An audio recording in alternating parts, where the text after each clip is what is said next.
Yes sir, officially back at it. Boog Nice coming at you with a quick update. Just sitting around leisurely opening stuff and posing some things on a Sunday. Just want you to go back and check out some of my videos from the past week, especially those top 10 videos. I did my top 10 most wanted Marvel Legends figures, top 10 most wanted Marvel Legends Builder figures and deluxe box set figures, top 10 most wanted Mezco figures, my top 5 draft picks for Marvel Legends. We did the podcast last night and I reviewed half of the figures from the Stiltman Builder figure wave. The last 3 I guess will be coming in the next 3 days, maybe something late tonight, I'm not sure. But I had an unboxing video where I did actually show my core sort of Power Rangers team together, but I wanted to get them on a sort of green surface here. I had them in a urban jungle before and get some more dynamic poses out of them. Man, these are really good figures, but my 2 issues with these figures are the pegs for the hands are extremely long. I don't know why they're so long.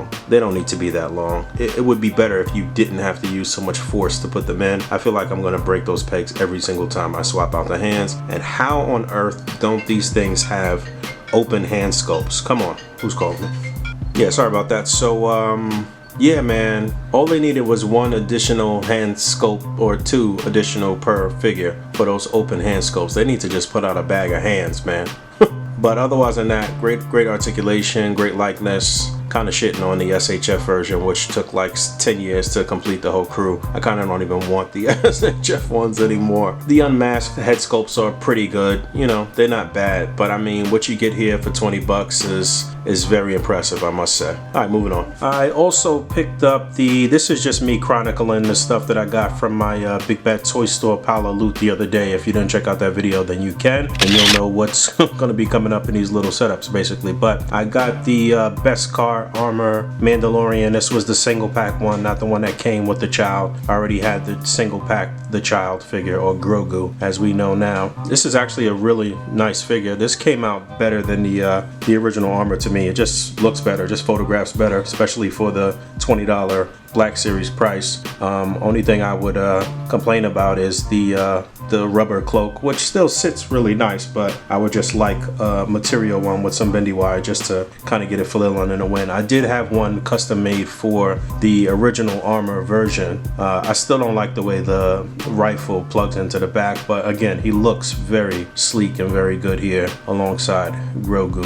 And oh, I forgot to mention that in that previous shot, the Power Ranger shot, I had posted up a picture of that or some variation of that in the ACBA Facebook group, and somebody had commented that the Black Ranger's weapon was actually in the power gun mode and not the axe mode, so that was wrong. And I think I had the Kimberly's bow upside down, but really that was just for some posing and just trying to, you know, get some decent posing out of them. But I'll go back and revisit that at some point. But also from Star Wars Black Series, I got IG-11, which looks like it's the same mold as the IG-88 version. I actually broke that version of the figure trying to articulate them at the elbows. I didn't even realize that you could, and then I just pushed it to the limit and messed it up. But I see that they did update one thing here where they put a little peg hole right where his right hand is, where you can plug in this particular blaster here so he can hold it properly. I assume he will be able to hold the long arm in the same way. I didn't even check. I just literally took him right out of the package and stood him up right here next to Mando. But yeah, this looks good. I'm looking to get more characters from the Mandalorian. Today was actually Mando Monday, so they unveiled Bo-Katan and that whatever series she's going to be part of. So I'm trying to stay modest. I'm trying not to go crazy, but Black Series is definitely the better value for some of this Star Wars stuff. I also want to try something else out that I've been meaning to try out. I do have a neck extension for the SHF version of Mando, but I don't have the Beskar Armor Mando, which is probably the better one for SHF too.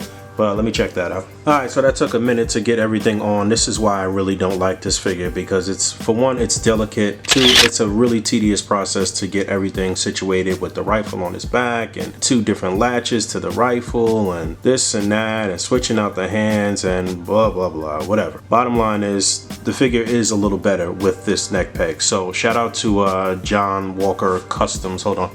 Yeah, it was John Walker Customs that was selling the neck peg extension. So so this will work for not only this particular Mando, but the Beskar Armored Mando for SHF, and it has extended the head a bit. That was part of the problem why it looks so weird. Even though I do think the helmet is still just a little bit small, it does make a world of a difference for you to kind of see a neck, for the head to sit a little higher, and it still retains the articulation. So this was a few bucks well spent. It was only like $4 or something like that, I don't know. But yeah, he's looking pretty clean here. And I also got, now I ain't gonna lie, I don't watch a lot of people's reviews. It's like a few people that's within the ACBA network that we will link on the fan page or whatever, but I honestly don't think that there's a lot of quality reviewers. I think there's a lot of people that get stuff first and they put out reviews and they don't actually be good quality reviews. It's probably like 5 people that I think are quality reviewers. That's my opinion. That's what it is. But I'm saying all of that to say that one of the people that I do watch is Robo, and I actually watched his review of IG-11, this SHF IG-11, and it's what made me actually keep my pre-order here. Plus then I saw that it was like sold out everywhere, and I was like, alright, but his review actually sold me on this figure, so I kept it, and I'm really happy that I did. This figure is really nice, and he's tall as hell. He's massive. Look how much taller he is than Mando here. But it's a great articulation scheme. You get the little bag to carry Baby Yoda, even though I don't have the Grogu figure for SHF yet, but he does come with a little bag, 2 blasters. It's great articulation. You get the little detonation device. I forget what you call those bombs. Let me know in the comments below. I don't know, something else was packed in there, but I am just kind of like in awe of the size of this figure. And it wasn't cheap, but you know, I do think it was well worth it.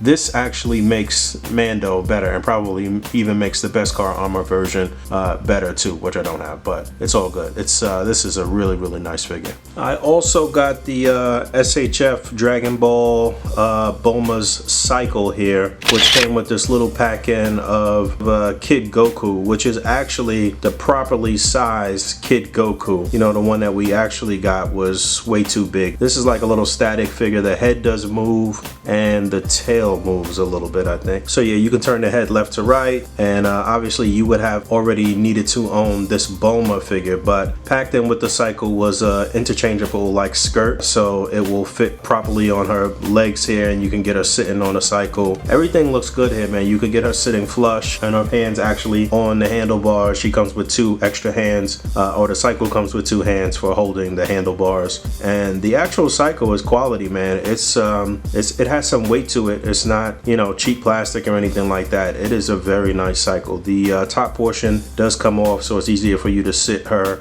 and Goku. And yeah, everything here looks pretty good. Broke out the I don't remember, this was like a Toys R Us exclusive T-Rex thing. No, maybe it was from Target too, but yeah, I've seen a few people use this for this particular duo here, or to be chasing them here, so I figured I'd break out mine. But yeah, this is a quality purchase, man. SHF has really been doing their thing with the Dragon Ball characters. I've said this time and time again, but I think that Dragon Ball Z, Dragon Ball Super, anything Dragon Ball related is their best line. They put a lot of effort into these figures. The bike also comes with a little stand. I have the kickstand up right now. I'm just hiding it with the little smoke wave effect and these little modular rocks here, whatever. But it does come with a stand, and there's an interchangeable seat, because if you don't want Goku on the back, then you could just have the regular seat without the peg. But if you want him on the back, then you'll peg him to the interchangeable seat. And yeah, it's a lot of playability with this, man. The wheels do turn, real rubber wheels. And again, it looks very good. If you have any of the other kits, like the Time Machine or the other cycle that I'm going to be getting soon that Pancho was talking about on the podcast, and you know, all of that stuff is in the proper wheelhouse for Bulma and all of the stuff that she works on as her engineering capabilities, I guess. But yeah, this is definitely one I would recommend. It's a good purchase. Really practicing a bit more here, just different angles, different shots, back to the Black Series stuff. I really like the fact that you can utilize some of the old Black Series stuff that you have, and that they're continuing on with things that you've already purchased figure-wise. Not like they're doing it specifically for the show, but merch, and especially the toys, have always been a huge part of Star Wars. So it is crazy to see figures of some of the characters that appear on the show come out so quickly after these episodes. But these are the old Star Wars Black Series troopers here. I don't even have any of the newer, more articulated ones yet. So these are my old ones, but you know, they still rock. I can still work them into displays with the new Mandalorian, so that's pretty cool. Got this bad boy too. Happy to finally get this in my possession. The SH Figure Arts Dragon Ball Z Great Ape Vegeta. Massive unit. Pause. Had this sitting on a loop for quite a while. I've seen the complaints about the maybe lack of paint detail and paint applications, which is probably true, but I mean, it's still a very good figure. Obviously not going to be scaled with the other regular Dragon Ball Z figures. You see this little static piece that's in his hands here. It comes attached to the two open hands here, and then you just plug the two open hands onto the wrist pegs. It's one piece though. It's got a couple of other interchangeable hands. The entire like eye piece above the snout swaps out, so you can have the one that's in now with the damaged eye for when Goku blasted his eye out, and then you have him with his two regular eyes. The tail is removable. You can have him with the long tail like I have on now, or with the stump from when it got cut off. I think it was Krillin that cut his tail off, right? But yeah, this is a really cool piece. Also got the Dragon Ball Z like kid Chi-Chi, which is not really the focus here. I got Goku in focus here, but I think we had talked about this on the podcast, the fact that this basic Goku is showing up in Target and I guess just Target or whatever. But yeah, man, this is a good figure for you to have if you just a casual DBZ fan and just need a Goku, you know? But yeah, I got him kind of reminiscent on himself as a kid and Chi-Chi kicking him. Basically, I used the static Kid Goku that came with the cycle for Bulma, and so that kind of works. Looks like he's getting kicked. He's got the face for it, you know, just utilizing the figure's attributes and just working with them and working around them. So I thought that was pretty cool. Still tickle me. I used to be as strong as Ripple B, till little C's cripple me. Now I play hard like my girl's nipples be. The game sour like a pickle bee. Y'all know the rules. Move from BK to New Jerusalem. Think about